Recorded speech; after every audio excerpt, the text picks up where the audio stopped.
SimRacing.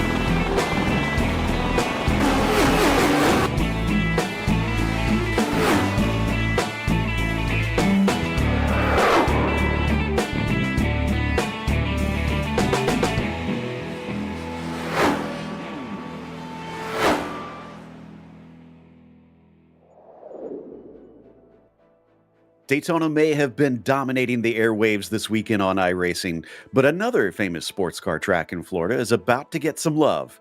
Time for some Sebring action as we get ready to watch round 5 of the Lotus 79 Sunday Grand Prix Series, and you'll see it all live here on the Global SimRacing Channel. Hi, I'm Joe Peak, and joining me in the booth is Jeremy Scott. Behind the scenes is our director, Christian Duploy, and he's using cameras provided by Dougie Beard. Jeremy, with the bumps this place is notorious for, these ground effects cars should have an interesting time here. It's going to be very interesting, especially if you're on the airport portion of the program. We're talking about from, basically 15, 16, all the way around Sunset Bend. So sparks will fly early on, especially with the additional weight that some of these cars will carry. But I absolutely love these ground effects cars around Sebring. Let's see what we can do for a Sunday drive. Exactly, and since we've been so focused on Daytona Beach, let's step in for a closer look at Sebring with our track guide. Welcome to Sebring International Raceway. Home to the 12 Hours of Sebring, one of the most grueling tests in endurance racing, this is a track which has earned a fearsome reputation among drivers. The circuit itself is located on the southeastern edge of the city of Sebring, Florida, and was built out of Hendricks Army Airfield shortly after World War II. 3 layouts are currently in use, ranging from 1.7 to 3.7 miles in length. The longest course, which is perhaps the most well-known with it being the one used for the famed endurance race, shockingly still contains portions of the original airfield surface. It's this aspect which has become a signature feature of the track, making it extremely bumpy for racing. Sunset Bend in particular nearly shakes cars apart while they attempt to navigate the high-speed 180-degree corner. As you'd expect for the side of an airfield, there's nearly no elevation change over the course of a lap, but many of the curves are dramatically tall and unforgiving, daring drivers to glance them yet not hit them directly. Thankfully, places to pass are plentiful, including spots like the Hairpin and Cunningham. However, the many fast, sweeping turns creates a dilemma for car setup, since a vehicle that's made too stiff could wind up bottoming out on the onerous bumps. In the end, if you have the wherewithal to withstand the track's rough nature, you're likely to fare well. And since Florida fans almost always show up in huge numbers to witness this test of car and driver, you'll have plenty to impress at this legendary North American road course. So as you can see, this place has its own steeped history, but we're not racing sports cars, Jeremy. We got the open wheelers. No, we really do, and that's going to make things just a little bit more interesting. You don't normally see open wheelers around here, except for the regional version of the program. It's a very flat facility, but still over 3 miles in length, and yeah, definitely the 3 all the way over to the 14 complex is going to be just an absolute challenge for a lot of these cars. And like we said, 2 great passing zones, but they come with their own perilous options, and that is the bumps, which some say you have to respect the bumps if you're going to win here. I think they will. They'll have to take into account when they set up the cars, because you can actually damage the underside, and that will affect your speed in these Lotus 79s. Now, if we take a look at the championship, things are still quite interesting, because right now Jacob Reed leads without having won this season. Andy T is back on it and sitting in second. He's going to try and see if he can get back ahead of him, as he's been quite dominant this season. Miko Leno, though, with a very good run, sitting in third. third, though he's about 91 points back. Jack David Spickett coming off of a win in the Lotus 49s, his first time in that car, as he has taken wins over here. Let's see if he can back that up and maybe see if he can boost himself up the order. And then you've got Freckleton, Cortinemi, Freesia, Pai, DeTurk, and Valenteus rounding out your top 10 here in the F1 drivers standings. But we also have an F2 championship that we run, Jeremy. We do. Antonio Alvarez, we're leading that so far, but only by 8 points over Brandon White. Michael Dix not too far behind in third, -10. Augustine Tena with a 14-point deficit to the lead. So still anybody's race for the lead in the F2 standings. Then go back to Barry West, who's 48 points in arrears. Andrew Dixon, Ben Summers, Bjorn Ackerman, Eduardo Royes, and Alex Raska round out your top 10. So, Joe, while you have that disparity between fourth and fifth, anything can happen to get either into fifth or into the lead here in F2 this weekend. Exactly. You just never know when you could see some unexpected results start to crop up. Of course, we also have a teams championship that they run in this series, and Williams is currently up at the top over TVR Racing. I think the big thing of note is that Nazgul Nation at one point was leading that championship, but have already slipped down to fifth. So they've got to reverse course if they want to get a good result this season. And you can, of course, take part in this with this being official racing. So this team standings is something they set up each and every season within the community. And that's all you got to do to get involved if you want to become part of one of these teams and race. So they've been doing this for literally over a decade here in the Lotus 79. So it's really cool how invested they are. Just before we head off to the qualifying, Jeremy, why don't you give us the quick rundown on the race details? Yep, as always, it's 21 laps, open setups, no spare car, so you keep the same car that you started with. If you get a 17X throughout, which we did see that early on last time, a couple of them did get that 17X and do pass through the pits, and if you make it to 25 or more, well, that's it. Your race is over, done, and dusted. You got to keep it clean out there as we now head to what looks to be a bit of an early morning race. No, excuse me. Actually, it's just cloudy. I just noticed it's 1:30 p.m. I thought maybe with how dark it is, it's in the morning, but I guess cloud cover obviously keeping things a little bit dim out here. Togo Hisada is your provisional pole sitter with Andy T in second, but Andy is on his second lap. He needs to make up 0.149 of a second. Can he overtake the Japanese driver? And that's pretty easy to do here around Sebring. It's just, go a little bit faster in a couple of places and really hold on to your advantage. Now, this is the place where Andy can make up a lot of time. It's a heck of a lot smoother than what he's going to see as he comes around the tower turn down the straightaway and sets himself up for the former airstrip portion of this program. T looking pretty good, pretty smooth through the back S's, and that car's looking nice and hooked up. Let's see how it looks as he goes around that final corner and down the Almond Straight. Topi Cortinemi not having a good day. He's only qualified fifth. It's very atypical for him. In fact, he's gotten onto the chat in the sim and even said, "Nice one, Togo." So he appreciates the speed that he sees out of our front runners. Can Andy T show even more as he goes all the way out to the wall? You can see him just struggling to keep the car pointed where he wants, and as he crosses the line of 44.9 will indeed put him ahead of Togo Hisada. We are on for a great battle. We're watching Aaron Blair now with about 40 seconds left. I think he might just get to the line in time. Yeah, it's gonna be a race to the finish to see if he gets to the line. And heading towards Sunset Bend, and he's not logged a fastest lap. Yeah, he's going to have enough time to at least log one flyer. I saw that little bounce around. Oh, man, a little bit of a tail happy, but that was what made these cars so good. 46.602 out of number 21. That's just 598, so that's good enough for 19th fastest. Excellent. Yeah, that bumps him up a number of positions. Valenteus didn't set a time, so he's going to try and charge from the back of the field. should have fun doing that. I would hope that that's intentional, that he didn't mess up both of his laps. As our grid is now officially set now that we've gone down to 0. Andy T, your pole sitter, going to be flanked by Togo Hisada. Ross Banfield, though, will be starting in third. Gernot Friesche will be next to him. And Jack David Spickett, hoping that he can maybe take another win this weekend, will start from 5th. Topi Kortinemi, slightly low for him, from 6th. Nick Disson will be in 7th. Shady Ahmad starting from 8th. Dylan Freckleton in 9th. And our points leader, Jacob Reed, only 10th today. Going to be interesting to see if he can come from that top 10 spot. If you take a look at row 6, Gabri Martinez and Raul Rosasgardia take up that row. Karthik Pai and JPW Ringwood make up row 7. JD Rodriguez and Mickey Friesen take up row 8. Row 9 is Josephine Becker and Daniel Banker. You look at row 10, Joe, it's Aaron Blair and Pablo Rodriguez Hoglar. Barrera will then start from 21st, Yurka in 22nd, and Jean-Francois Boscus 23rd. Last driver to set a time is Thomas Tuba in 24th, then Valenteus and Cockram on the final 2 spots. We'll see how they do, having to fight through a lot of cars.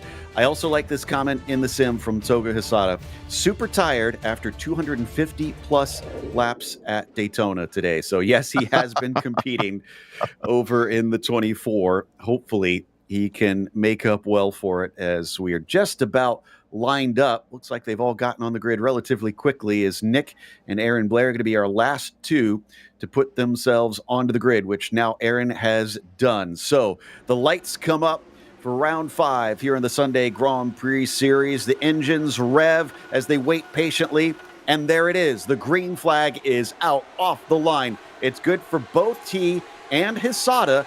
They're not slipping back, but it does look like Friesche maybe is under threat from Jack David Spickett down the inside of turn 1. We were here with the Skippies earlier, and that lap 1 was awful, and unfortunately it is awful for at least one driver as Karthik Pai gets sent out and somebody else gets collected. Yeah, and you know what? That turn 1 really causes so many problems for so many people. But another problem there off of turn number 3 and 4. A couple of cars that are off as well. I think one of them is our points leader, Reed, who has lost it going into Big Ben. So already we've lost, 3-4 cars to some sort of incident. But I've got to say this, Andy T with a humongous lead so far. Yeah, Freckleton in there as well. So there's definitely been a few big names that were scalped by incidents at the start of this race. Up at the front, T still your leader ahead of Hisada. Banfield in 3rd. Spickett is up 1 to 4th now, but Friesche has been demoted because of him passing. Yeah, so far, so good for at least this group, but we're still trying to see who is still stuck, who's stopped, and who's continuing on. As you're watching this battle a little bit further back, Valenteus up to 13th, so no surprise. Everybody thought, oh no, Valenteus didn't set a lap, and I'm sitting back here thinking, man, knowing that Valenteus, he's going to assault early on, and indeed he does. You see him try and work around Ringwood, and indeed makes easy work, so move Valenteus up to 12th from shotgun on the field. Wow, 13 passes right at the very start. Just shows why he has won so many races here in the vintage cars. But he's got his work cut out for him. Still has 6 seconds to get up to Andy T, who completes lap 1 now ahead of Togo Hisada. They still have a bit of a train forming. Trying to see where this breaks off. Looks like I think Jack David Spickett is where they finally have a bit of a gap between himself and Gernot Friesche. Whoa, way off course for Ross Banfield. Now JDS has a chance to go on the attack. And ADS looking pretty good so far, is trying to get around Friesche. Does indeed now set the sights on Banfield for that 3rd spot. Jacob Reed climbing up through the field also. He's up to 14th. So whatever happened through that incident in turn 4, Joe, he's able to catch up. Yeah, sad to see the number 1 car, though, so far down. Josephine Becker also, I think, was potentially involved here as she's battling side by side, nearly making contact with Boscus. She'll come out ahead in that battle and take 17th position. They'll head through Fangio down towards Cunningham. Does she try and defend? Nope, looks like she'll stay put where she is. Behind, though, I just notice that Freckleton's really getting stuck in on trying to fight back. We've got a replay of what happened to Reed. Now, I haven't seen this at all, So here's Dylan Freckleton. And gets tipped into another car. Others wind up slipping backwards a little bit. Could have been a lot worse, but turn 5 is an awkward one, Jeremy. Sweet. Now follow the cars through Le Mans and onto the Ullman Straight. Josephine Becker is not just fighting Boskus, but Daniel Banker.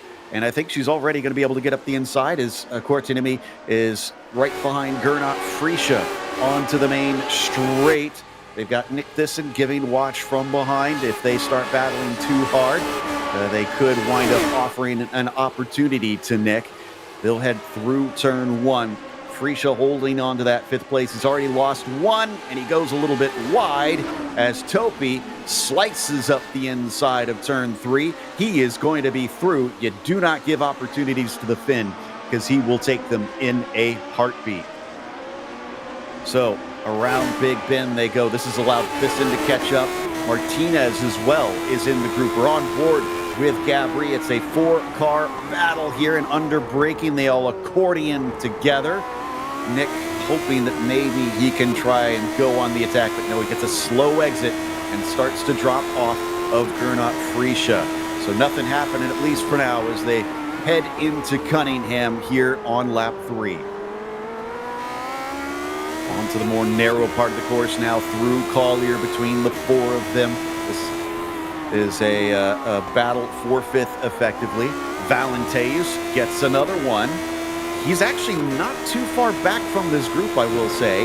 That was Mickey Friesen that he went by. Next up for him is Aaron Blair. And once he gets by J.D. Rodriguez, it's 2 seconds up to the next group.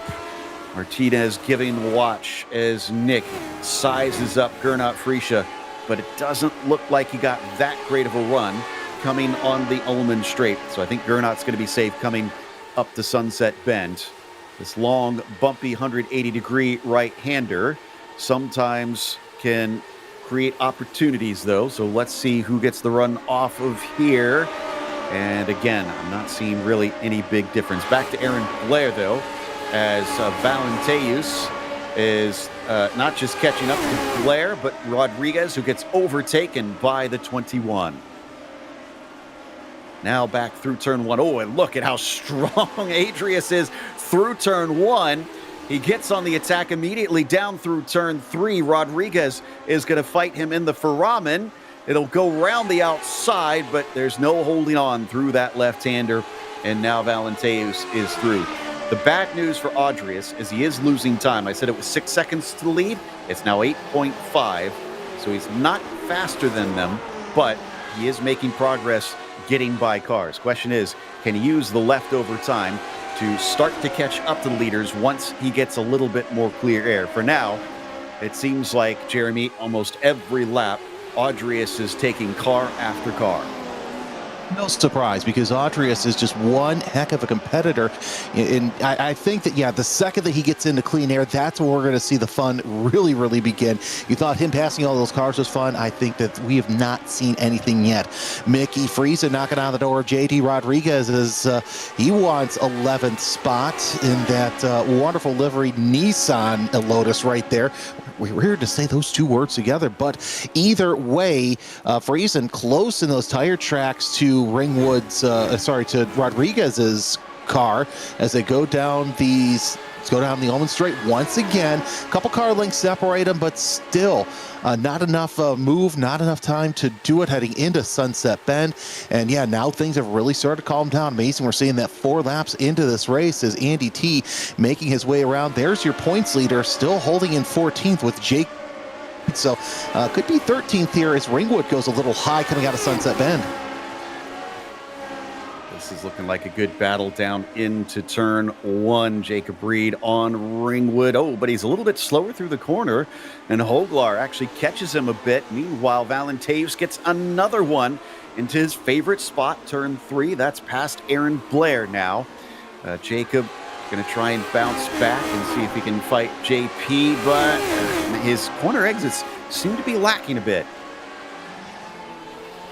it's kind of interesting to see the corner exits. That tells me that whatever happened in that crash with that car, it really is affecting him. Little slide, he spins, makes contact with Ringwood in the hairpin. So Ringwood's going to continue. So that's a second incident that Reed has had, and he's just sitting there like a duck trying to wait for everybody to go. Now that he has time to back up, he's going to continue.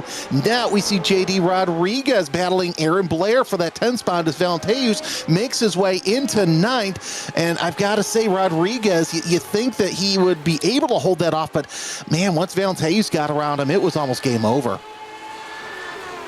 I like that Mickey Friesen is using this chance for those two battling to really get into the thick of it. Now through Jean Debienne.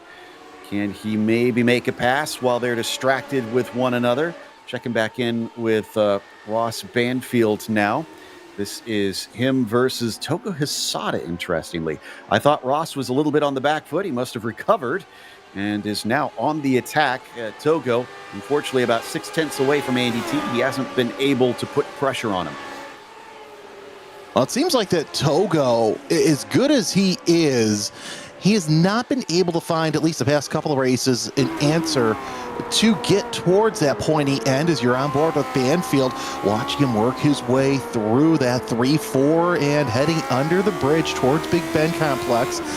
It's weird to say Togo, normally we see him up at the front, but I know that he's been focusing on other things outside of this Lotus 79. So we'll see if he methodically and works his way around here.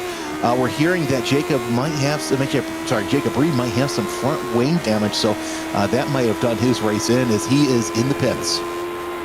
I can see him having just gone in there. We've lost Karthik Pai as well. Otherwise, despite the dramas at the start, we still have 24 cars on track right now out of the 26, so not doing too bad. While this spicy for ramen car is definitely forcing Aaron Blair to have to cool things off to his best effort, and he gets a good exit through Collier. That'll help him out briefly. Coming through Tower, he needs another good run here, and he gets it, and Rodriguez can't seem to run him down.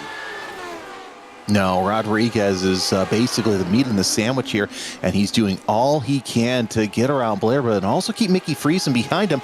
But you got to look at this train behind them as well. You got Joe Gillard, Becker, and Freckleton, who also want to get their hands in this battle, as Banker, I should say, Rodriguez actually making some sort of move. There's Jirka sitting there in 22nd. A little bit of slide there.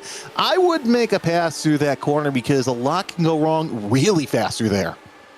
Exactly, and you might have room on the outside, but the cars can be spit off to the inside very easily. Jean-Francois Boscus gets by Ringwood. Ringwood gets passed by Cockram as well. Maybe a bit too timid into the corner. Remember, he might be experiencing a bit of damage, and it looks like Guardia is going to be the next one to try and sneak by. Raul down to the inside of turn 1. And I'd say there is something amiss with Ringwood's car. This is way off pace for him. Well, Ringwood was involved in that crash earlier on in the hairpin, so would not be surprised if he cocked some sort of damage, and there's some contact there as we see Cockram lose it just a little bit heading out of turn number 3. So mayhem and calamity that ensued in the 24-hour race has come about an hour and a half south to Sebring and is basically encompassed this Lotus 79 races. We're 3 wide heading into the hairpin, and that's not going to last very long. 2 cars go airborne, and that's Guardia as well as Cockram. So Cockram's had 2 incidents in basically a handful of corners. Well, the hurricane has arrived in Florida, unfortunately, tossing cars around, and sad to see that a few fast names were just collected by that. Morera says, thank you, guys. That gives me 2 easy spots up into 22nd now. We're going to get back to the lead of the field, where the top 3 have run away. There you can see the gap between themselves and Topi Kortenemi. Hisada has responded. I said he was about 6/10 away. Make that 4/10 behind now, and he's bringing Ross with him. Yeah, having Ross Banfield right behind him as we take a look at the replay up above J.D. Rodriguez heading into turn number 1. And this is a great place to pass because now you can set your line and set up for turn number 2. And we see the bunch up through there as we got our eye on this battle for second place with Asada falling back into Banfield's clutches once again. Andy T, he's just so good through what I would call the Sector 2-3 complex. This is where, you know, all the houses were back in the day of the heyday of World War II, where you had these roads, and that for some reasons where Andy T is just good. Rest of the track, that's where Hisada and Banfield really shine. So now these two have to figure out how they're going to catch up to Andy T. You see this battle for 18th as well. Actually, that just went away between Boskus and Tuba as well. Really impressive the way these top 3 have been putting on the pace, but shouldn't be too surprised. Both T and Hisada well known for being lightning quick in these cars and others, but Banfield is trying to spoil the party as he rides the gearbox of the number 5. Togo Hisada going to need to be quick here through Jean Demien. A swift chicane, this one, with those curbs that you don't want to straddle in these low-slung cars. And then, of course, the ever-important Le Mans corner, Jeremy. Yeah, and it sets you up for the Allman Straight, which really everybody's like, okay, you know, how important is it? Well, you got to go into Sunset Bend, and that's how important it is. And I got to say, this is an absolutely stellar race out of Banfield today, I should say, as he's hanging tough with 2 of the best here in Lotus 79. Closes in within 0.2 of a second, uses that ramp as a sort of a getaway on the exit of Sunset Bend, and now sets up for the long left-handed sweeper of turn number 1. You're still seeing some sparks there off of Hisada as well, which is a little surprising, this being this late in the race. You'd think that he would have shed off enough weight to where he wouldn't have to worry too much about it, but Banfield, he's right within that gearbox of Hisada. Would not be surprised if he tries something here within the next couple laps. I can't see him being patient enough to just sit there all race and be settled for third. Especially with how close he's been getting some of these laps. Surely, if he gets any sort of hiccup out of the number 5, he'll try an attack and see if he can take that second place away. We should mention these cars, even with the ground effects, do have a fair bit of aero wake, and it can be hard to follow closely through some of these corners. So that's why you're seeing that. As now we check in with Valenteus having caught up to Gabri Martinez, and this should be fun. Martinez always puts on a show, and Audris, we know, is always very fast. So it's almost kind of what happens when a rock meets a hard place. Exactly. You've got two opposite, polar but opposite forces going against one another. It's like if you turn your magnet around the other way and you just try and push the forces together. No matter how hard you can't, they still bounce off one another. So it's going to be interesting to see if Valenteus can really close in and get that 8th place. But either way, if he doesn't, up 16 spots from his grid spot, you've got to hand it to him. The man could just drive the wheels off of anything. Banfield's about the closest we've seen him in quite some time. Now 1/10 of a second off of Hisada. Let's see what he can do through turn 1 with that lovely Mario helmet as he comes off Sunset Bend, and Hisada's going to go defensive, going to take that right side of the racetrack. Banfield closes in just a little bit, but Banfield's going to think better of it. He's got a couple other opportunities to make something happen. I wonder if Hisada's getting so close to that entry point right there where he's just barely touching that concrete wall. That can happen from time to time. And yeah, I did notice those sparks as well. So he's using every inch of track he possibly can. That can be a bit dangerous, especially in these open wheelers. If they clip the wall, the rubber can absolutely grab it and sometimes pop the car up slightly. Close down into the hairpin, but Ross decides not to try it, although he absolutely fills the mirrors of Hisada coming through the corner saying, "Hello, I'm here, buddy." Yeah, he's knocking at the door, trying to get a spot here. Goes around, and they both make their way ahead. And this gives Andy T a little bit of a chance to open up a gap. He's about a half second ahead of this battle for second place. And if I'm Hisada and Banfield, I keep saying this, you definitely want to close in outside a tower. That's one of the opportunities they have to draft off one another. But Banfield, he's smelling some blood in the water, and he definitely wants that second spot. Let's see what they can do. Headed through this complex around and into Le Mans they come, and still no dice between Hysata and Banfield. They go down the Almond Straight once again, nose to tail. This time Banfield a little bit further away than he was, and you take a look at Valenteus. He's finally caught up to Martinez around Le Mans, so now it's not a matter of if, but when Valenteus gets around for another spot. Yeah, I'm pretty sure, and that's no shade on Martinez. He's very, very fast in his own right, but I just don't think he's Valenteus fast. And he gets close coming up into Sunset Bend. Let's see if he uses the launch off the corner potentially. You can see he's much more shallow coming through the exit, maybe trying to straight line it a little bit, get better speed, but it does not get him close enough coming down through turn 1. What about through this left-hander, blind with that wall to the left-hand side, just chock full of bumps, and still no. Impressive that Martinez is at least managing to keep Valenteus at arm's length. Oh, could it be the Valenteus is just saving his equipment for one gasp later on? Doesn't want to use it all up. Of course, we got about 10 laps left to go in this race with Valenteus going around the outside. Now he's going to get right up under that gearbox. Not going to make a pass happen in the hairpin. If you do it, it's a very daring move, but Valenteus is not going to take that risk with so many laps left to go in this race. So I think he's going to be content with sitting back there where he's at and waiting for that next opportunity at the end of the Almond Straight.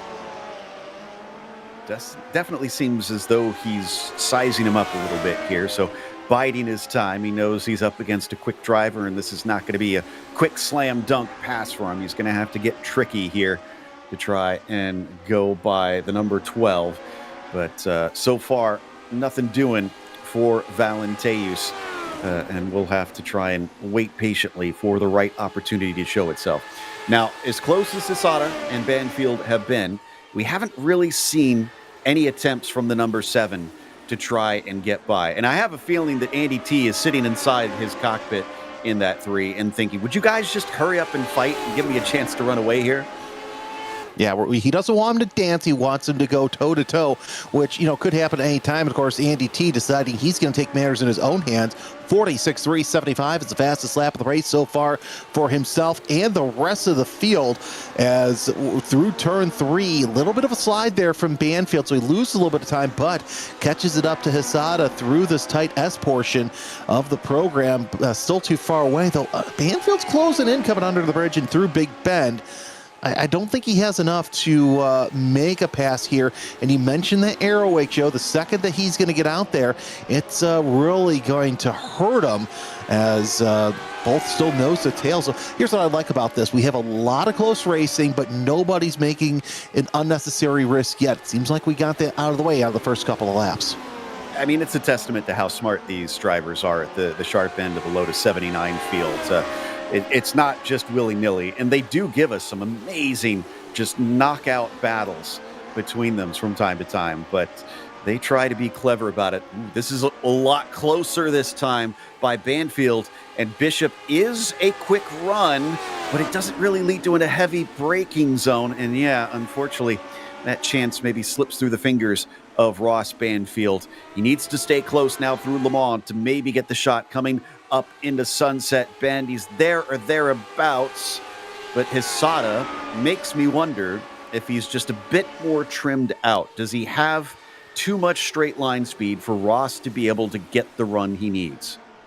It is possible, but one thing I noticed too, that front end of Banfield got a little wiggly off of Le Mans. However, Banfield, he closed in quite tightly coming out of Sunset Bend, and yeah, I think Togo's a little bit more trimmed out than Banfield is this time.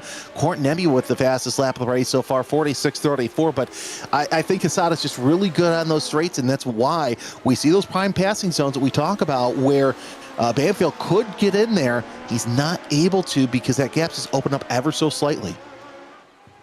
Yeah, so Topi's clearly pushing still. He's only about 2 seconds behind. And yeah, you could see him in the background. He's that dark car that's behind this trio. There's still nothing happening down into the safety pin that time between Hysata and Banfield. Meanwhile, are we going to get a pass from Valenteus? He's very, very close, but he chooses not to. Not going to try and outbrake Martinez coming through turn 7. Where is he going to try it? I'm kind of surprised he is waiting as long as he has. I figured it would be a lap or two, but would have thought we'd seen at least a go at it from here. No, totally agree with that one as they work their way through basically the pit out for the IndyCar testing, heading into Tower Corner. And Valentez, you see, he's losing just a little bit through there. Does not get a good exit off of there, as good as Martinez is, but it seems like that, much like Andy T, he's a lot better through that technical section at the top of the racetrack, and that's what's going to help him out. But can he get a better exit off of Le Mans? Goes a little bit wider, and yes, he does. He's going to get a nice little hook. This might be the opportunity Valentez needs. He's going to get side by side with Martinez, and it's going to be a battle to who's going to play chicken first. Valentez will not give an inch, and he does get that nose out front. Move Valentez to 8th. That's 17 spots improved on the race. See a cut back from Martinez. Like I said, he puts on a show typically, and he will fight back if he gets an opportunity. He's still close. It'll have to take a big dive down into turn 1 to make a move here, and he chooses not to do it. So discretion, the better part of valor for the number 12. Took a while, but Valentez now has 5 seconds to get up the Thyssen. And that might be a little bit tougher with 8 laps to go to get that 5 seconds, but looking at the lap times, it's possible at some point. You know, Thiessen needs to possibly take a wheel or two off, but Valentez, I think he might be just happy settling for 8th. Then again, I've been proven wrong with Andreas. He is just that good, goated, as the kids would say. Opens up a little bit bigger gap. There's Gunnar Frischa battling with JDS in the 5th spot. So JDS having another good run sitting there in 5th.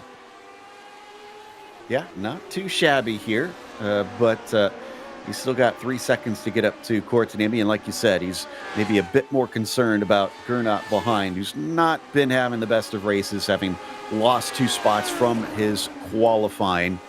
I do want to keep half an eye on Courtenay. He's slowly making inroads. Last 2 laps, he's been 1/10 of a second quicker than Banfield. So I wonder if he'll be able to cut down those 2 seconds to make it a 4-car fight for the lead potentially there.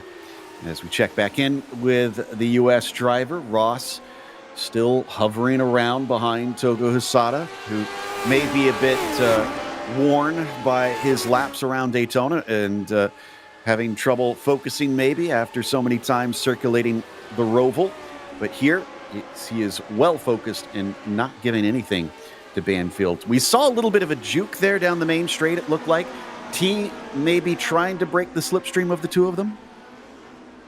I would not be surprised if T's trying to break that slipstream, because that's going to give a more of a hassle to these 2 drivers. So as we mentioned with the aerodynamics, and yeah, indeed he is, but here comes Banfield looking to the inside of Husada through the hairpin, and Husada shuts the front door on him. Talk about a fantastic defensive move. That was great stuff, and that shows you how small the margins are in these cars. Looked like he had that apex away, and yet Togo, who gave him a bit of room and nothing more, immediately shoves him back out the door. And now they are still at the same distance, impressively, with that racing. Typically, I would have thought that they lost a bit of time to Andy T, but credit to both of them. They haven't blinked. No, they have not blinked. It's basically like they're standing on the edge right there. And yes, they see Andy T up ahead, but they also realize that they're trying to figure out where they want to stand on the podium. One pays more points than the other, and that's the most important thing. Although now they're starting with T breaking this draft, that is giving Husada and Banfield a chance to close up. I think this is about the closest we have seen Husada on Andy T throughout this race, and with about 6 laps to go, Andy T trying the snake method may end up hurting him more than he thinks. Yeah, I'm surprised that he's suddenly choosing to do so now. It is down to 0.4 of a second, so it's closing in. Maybe feels under threat. Maybe Togo's car a bit stronger late in the race. And you could say the same thing about Topi Courtenay. He was 0.3 of a second quicker than Banfield that time. Topi has come alive back there, but you keep mentioning how many laps are left. I fear it's too little too late. Yeah, I think for Topi, it's game over. Get out there, try and get that fastest lap, and hold on to it. But then again, like we mentioned, look at how quick it took Hisada to close in with possible striking distance to T. If T keeps doing these games right here, that's going to give Courtney a chance to close in. We've gone from about 2 seconds to 1.7 seconds in 2 laps that Courtney has been behind Banfield. So I still say anything can happen here at Sebring, and you know as well as I do that stranger things have happened here. Absolutely. You get a bump wrong and something can go awry, or you put a wheel off like we just saw Banfield do. He is right over the limit. He got away with it this time and stays close behind Togo Hisada. Courtney still about 1.7 seconds back from the pair of them, just forcing them to have to be careful. This is another good run from Banfield coming down the Ullman Straight. A weave from Togo Hisada, but he leaves the door open on the way into the corner. And indeed, I think that confirms, despite Ross getting what looked like a fantastic run, it just petered out as soon as he got into the dirty air. Yeah, it really did, which is no surprise here. So that car not too set up for the dirty air pass. And Andy T, so I'm looking at the YouTube chat and I'm watching this. He's setting fast lap now after fast lap. Wow, one hand on the wheel, one hand on the keyboard, chatting here with the fans. I do not understand people how some drivers can do that. Don't text and drive, folks. Togo Hisada has actually slipped back from him, even with the chatter. Now 0.8 of a second.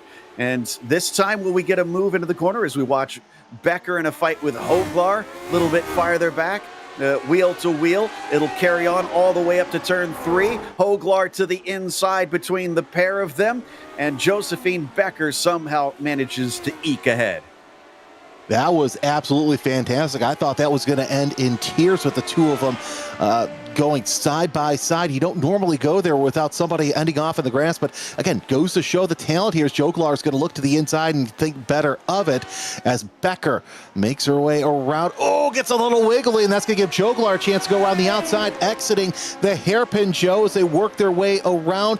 Both drivers not giving an inch. Joglar, because of that little slide, has nose out front, but that's not going to last as Becker goes in the inside, shuts the front door on him.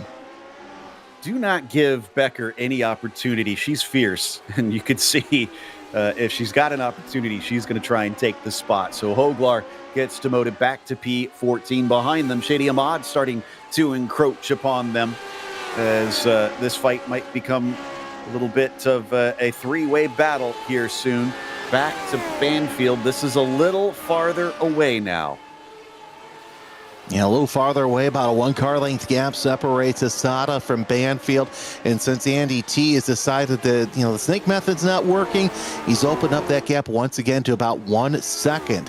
And if I'm Hisada and Banfield, I would think about maybe catching up and doing the best that I can to get up there. But then again, when you've got somebody doing 46.1s every lap and you're doing 46.2s, well, it's only a matter of time till that lead grows just even more. We see JD Rodriguez knocking at the door of 10th place as well. About a 1 to 2 car length gap separates Rodriguez from Blair through turn 3. He closes in a little bit, but Blair just gets a better exit through the S's.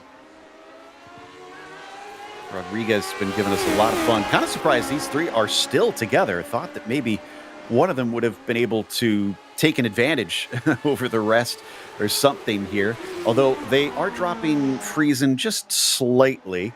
So maybe those two settling down has allowed them to find a little bit more pace, and they'll work out their differences on the last lap by the end. Certainly looking close to him coming down into Cunningham, but no move from Rodriguez this time.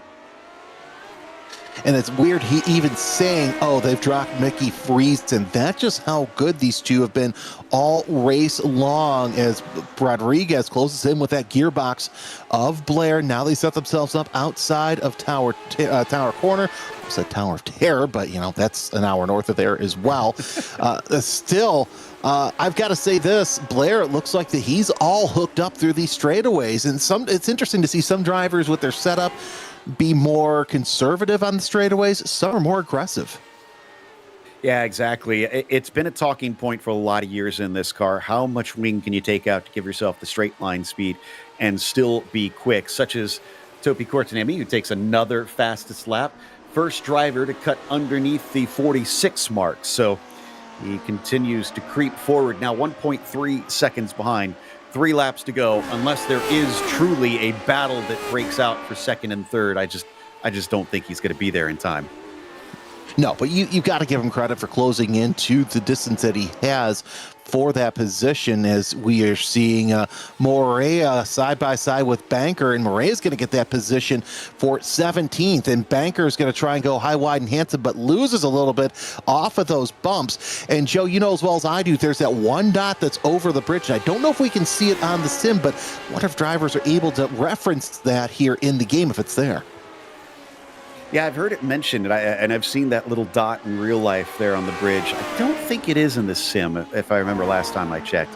Gernot Friesche versus Jack David Spickett, 2 longtime competitors in this series. JDS has the edge over him for that 5th place right now. Gernot getting very close. You could practically see the nuts and bolts on the back of that gearbox.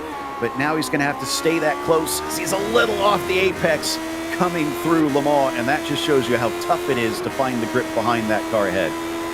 Those rear tires really wanted to spin just a little bit harder, but Gurno really gets that going around the corner. Oh, look at that. Really closes in on JDS as he gets an awful entry into Sunset Bend, but makes up for it as he gets back on the gas just a little bit later. Banfield now with the fastest lap of the race, 45.9. So the second driver to dip into the 45s, and joining him is Asada as well. And this onboard really shows you how bumpy it is around this track as well. I know we've been harping on it, but we can't stress it enough that it is one of the major features of this circuit. And even though you don't have the jarringness on your spine in the sim here, it still makes it hard to handle the car, and sometimes visibility can be tough. It bumps around so much. Visibility's tough. The wheel likes to jump out of your hands here, so it is a very tough circuit. Doesn't matter if you're racing here in real life or on the sim. Hisada doing all he can to keep Banfield behind him as they're coming into Tower Turn in just a little bit. It'll be the white flag this time by for the leaders as Thomas Tuba is trying to hold off Guardia, but this is a replay as he slides, and that's just going to happen. You hit a bump wrong, and you're going to end up in those tire walls. That's why they have that tire buffer sitting there to kind of guard for a big hit. Those hits there do look bigger in the tire barrier, but Banfield now within striking distance. Let's see what he can do on his Sada coming down the Ullman Straight, but he might be too far away to even think about something happening. I think, though, he's going to pop out and let his Sada know he's there, but no, he's going to try it going into the final corner. They're side by side. Look at that. Banfield slides around his Sada, tries to go for the under, but Banfield able to get back on the gas quicker. Here comes Togo Hisada as they take the white flag, Joe. They're side by side. No surprise that Hisada's going to go for it, and indeed he gets that position back. Toga says there's a car's width there. That's all I need. And just stuck it in and somehow managed to find the space. And I think that illustrated the point I've been making, that Hisada seems to have more straight line speed. He had such an easier time, whereas Ross was inches away from that number 5 and still was not able to gain much. That did help Topi Kortaniemi. It's down to 0.7 of a second. But unless he gets another fight out of them, I don't think he's going to get a chance to make a pass. And this helped out Andy T, who is now 1.5 seconds away. It's looking like it's all done, bar the shouting for him up at the front. Yeah, indeed it is, and we'll see if Banfield has anything left for Hisada. Of course, anything wrong, and Kortaniemi is sitting there waiting for something to happen. The interested spectator, you see the popcorn kernels coming out of the cockpit as Topi, he's ready. He wants something to happen because he wants one step on the podium.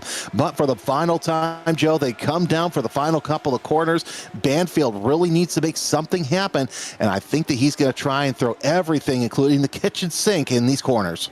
Well, he knows how to make the pass last time. It didn't stick, but he only has to be ahead by the start-finish line, we have to remember. He's going to follow along all the way down to the inside. Togo says, I know how much room you need. I proved it, and is going to cover him off as they come into the corner. No side-by-side on the way in this time. In the meantime, Andy T is going to come out of the final corner, and he is going to win once again here in the 79s. Togo Hisada will somehow stay ahead of Ross Banfield despite his best efforts, separated by less than 2/10 at the line. And Topi Cortinemi a half second behind Banfield. So as we mentioned, those two really, once they went toe-to-toe, it was game on for Cortinemi. I think if he would have had one more lap, we would have been talking to him on the podium. JDS finishes off in 5th, and still, what a fantastic race throughout as Hoglar coming around. A little bit of a bump there as he's going to try and get 13th, and indeed he does around Becker, and Shady Ahmad also closing in there too. So great race out of both of them. Yeah, 3 cars split by less than 0.3 of a second, so that was fun. Peter Yurka going to give us a battle to the end. These are some of the last cars on the lead lap here. Peter is deep into the corner, almost too deep there for a second, but he cuts back underneath, and we have seen this work. Daniel Banker might lose the spot. Peter is ahead. It's a drag race to the finish, and it is going to be oh so close between them, and Yurka gets it by 14 thousandths of a second. Woo! Hold your breath finished there. That was absolutely fantastic. Lots of great finishes at the end, and really, I mean, you take a look at the paper, and it looked like it was a runaway finish, but Andy T made it interesting there at the end. Becker apparently not terribly happy, though. It sounds like with Hoglar, there may have been some contact involved right at the end. So drama once more happening in the Lotus 79s. No great surprise on that front. Andy T avoiding that drama, winning by nearly 2 seconds today. Toga Hisada did his best to try and keep him honest, but never really threatened, and was more concerned with Banfield, who he beat to the line for that P2. Topi Cortinemi was 4th, and Jack David Spigot said he didn't think that he put enough front wing on it today and had to settle for 5th. He did prevent Gernot Friesche from getting by him, which in itself is an accomplishment, who finished 6th. Nick Disson was 7th. Valentais only able to climb to 8th, still massively impressive, the number of cars he passed. Martinez behind him in 9th, and Blair in 10th. Let's take a look at 11th through 20th. JD Rodriguez ahead of Mickey Friesen and Pablo Hoglar, as well as Josephine Becker. Shady Ahmad, look at that gap. It was just that tight for 13th and 14th, even closer for 14th and 15th. Dylan Freckleton, Morea, Boscus, Jerka, and Banker round out your top 20. 21st goes to Thomas Tuba, with Guardia being the last driver to finish on the lead lap. Reed did get back out there and finish the race. I got to give him credit for that. Finished 23rd. The rest were DNFs, with Ringwood, Cockram, and Pye not getting to the end of this race. And it looks like we've got plenty of people to chat to this time, because Andy T is ready to talk about his victory once again. As Andy, I have to ask, we were watching you try to shake those cars behind. Were you saying to yourself, come on, would you guys just hurry up and fight? Oh, voice issue. Have you got me? Yep, we got you. You got me, guys. Okay, cool. Yeah, so I had an opportunity like 3 or 4 laps in where Togo was at like 0.9, and I just couldn't break the draft. I think at that point, if I get away, maybe they start battling. But if Togo has draft and I'm behind him as Ross, there's no way I'm fighting until there's a perfect opportunity. So they did the right thing. And it was just a case of managing the gap. But like every time he'd make a mistake, I'd try to capitalize. I'd make a little mistake, and it was just the back and forth. It's so stressful, man.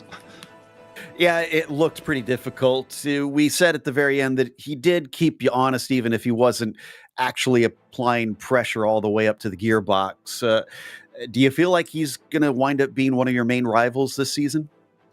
I mean, it's disrespectful to the rest of the field. There's so many fast guys. It's just a shame that they sit in the closet all week. Like, honestly, I raced Ross midweek, and I realized something was off with how I'd set the car up, and it gave me insight, and then I went away and fixed it, and then I didn't have that problem today. If you don't race in the week, you're not going to figure that out. If you don't follow a fast guy, you're not going to see, oh, maybe I'm slow through this corner, you know? Like, just race the car, man. Come on. I love that. And really, that's a testament to, I'd say, your intelligence inside the car. Well done once again, and great victory.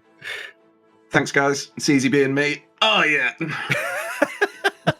So humble, Jeremy. That was Andy T, our winner here today. I believe, though, Jeremy, you've caught up with Togo Hisada, who was chasing him.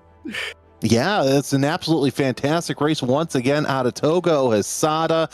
Second place, almost tried to get first, but had to hold off Banfield for third. Let's talk about your race.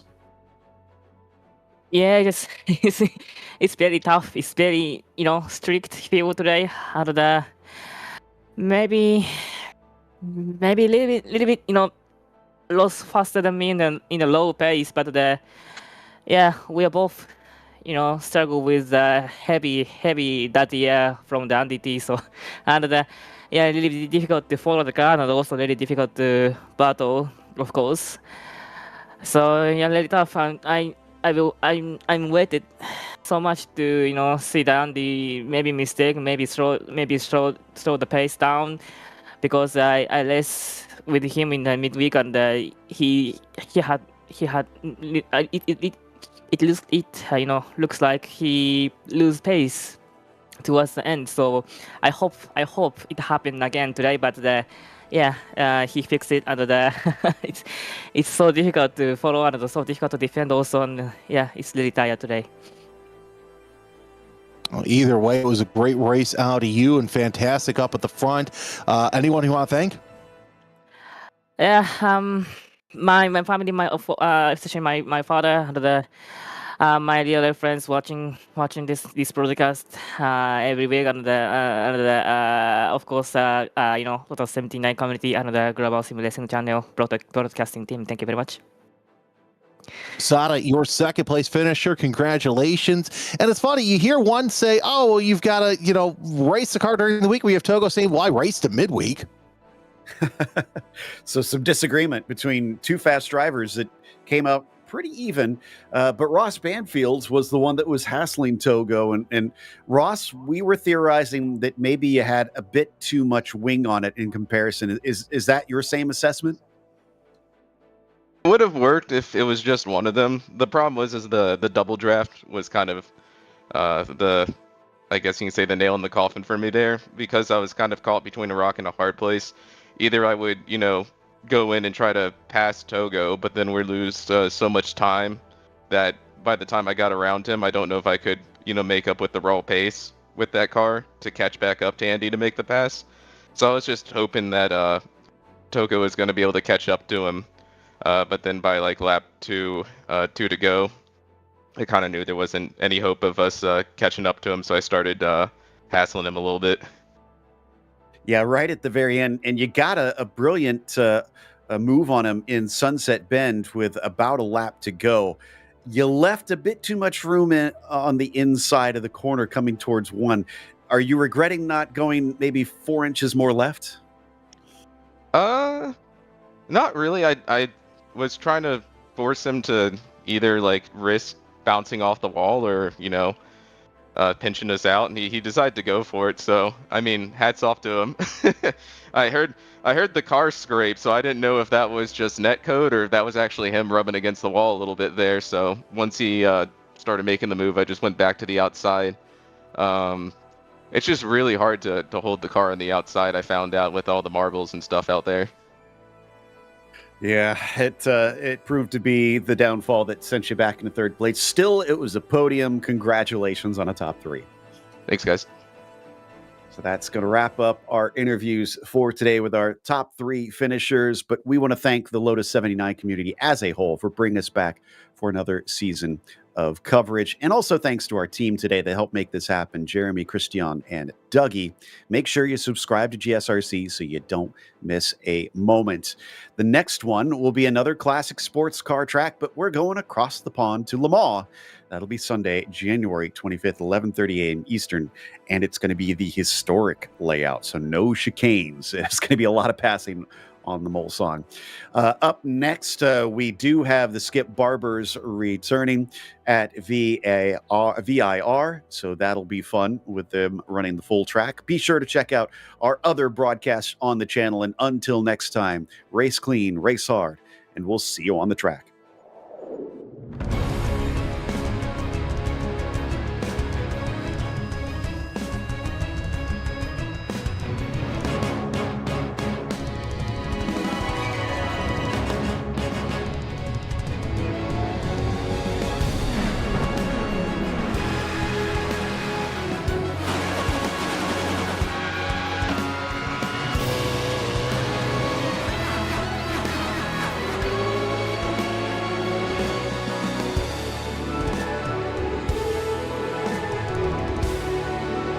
This is iRacing.